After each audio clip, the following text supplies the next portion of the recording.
Tapos sa termino ni Pangulong Bongbong Marcos ang ilang malalaking railway projects dahil sa problema sa right-of-way. Tiniyak naman ng bagong upong Transportation Secretary na si Vince Dizon na susolusyonan nila ito. Nasa frontline.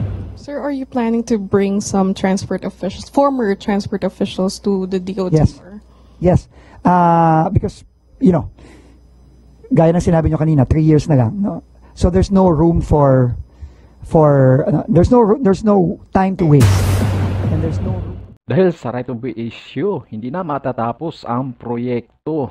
Hanggang ngayon, hindi pa rin tayo makatakwid sa problema sa right-of-way issue. Ano ang balita? Kamakailan lang ay nagbitiw na nga o umalis na sa pwesto ang DOTR Secretary na si Jaime Bautista. Umabot dito na halos 3 taon na naging kalihim ng DOTR at ngayon siya ay papalitan ni Vince Dizon. At kilala naman natin si Vince Dizon ay siya ang partner ni dating DOTR Secretary Art Tugadi. Ang tanong, ano na nga ba ang litis na balita sa mga railway project ng ating bansa?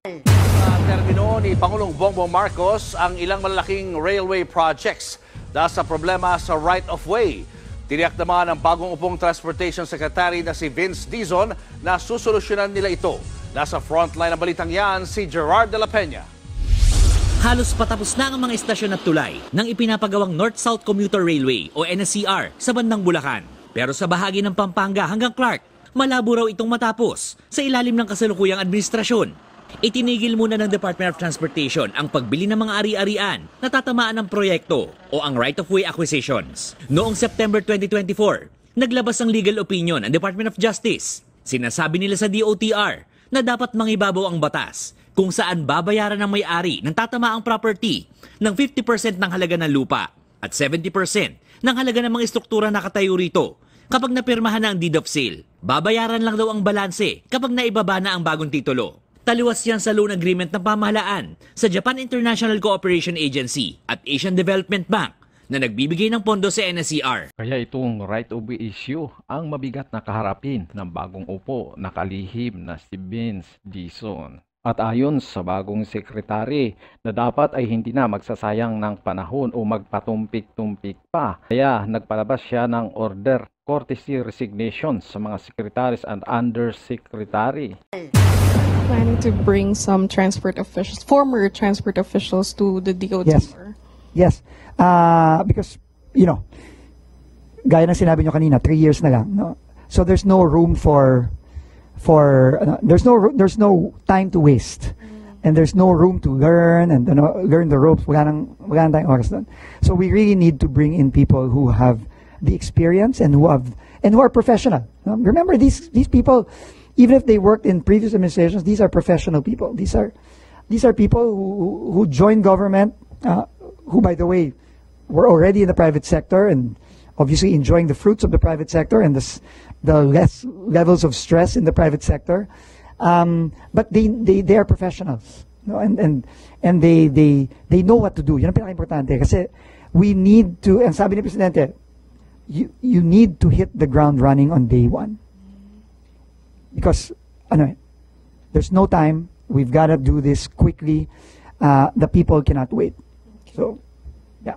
Si Vince Dizon ay nagsilbi rin siyang advisor ni Pangulong Rodrigo Duterte sa mga flagship programs at project. Deputy Chief Implementer ng National Action Plan Against COVID-19 at President at CEO ng Business Conversion and Development Authority. So, sir, can we say that we can expect a shake-up in the DOTR?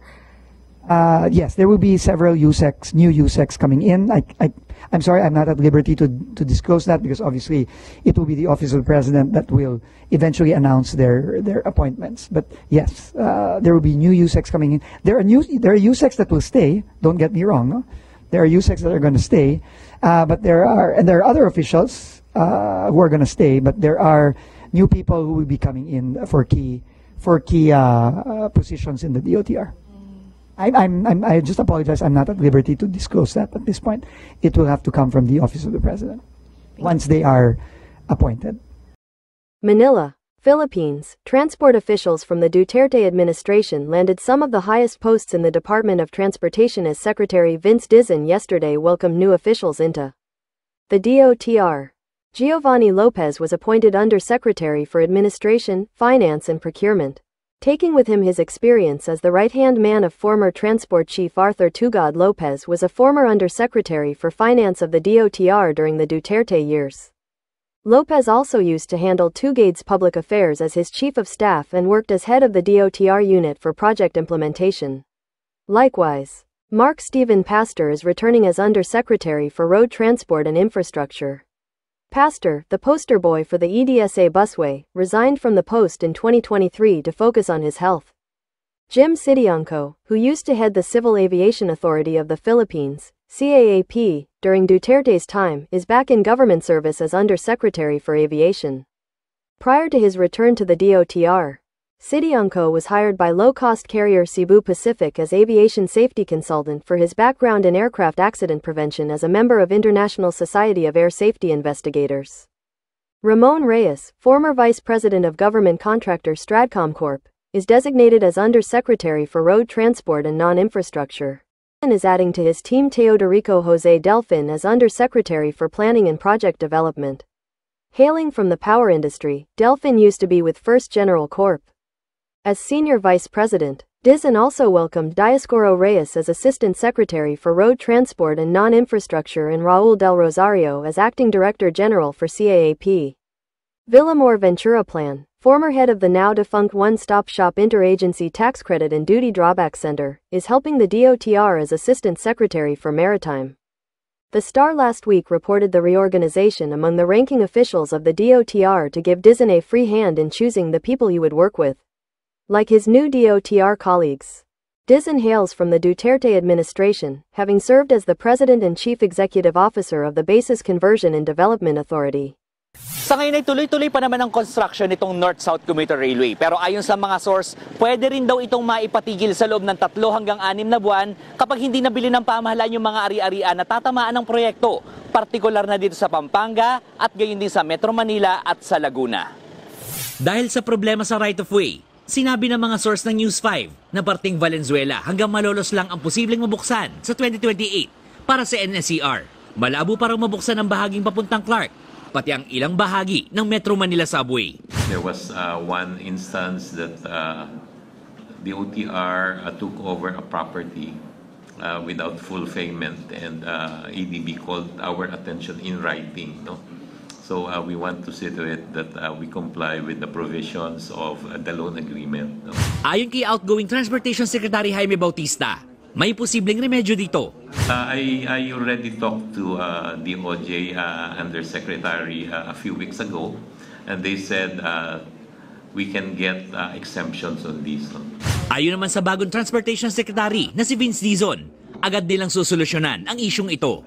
Sabi ng Pangulo natin, kailangan pabilisin kasi hirap na yung mga kababayan natin. No? And then they need these projects to go online as quickly as possible.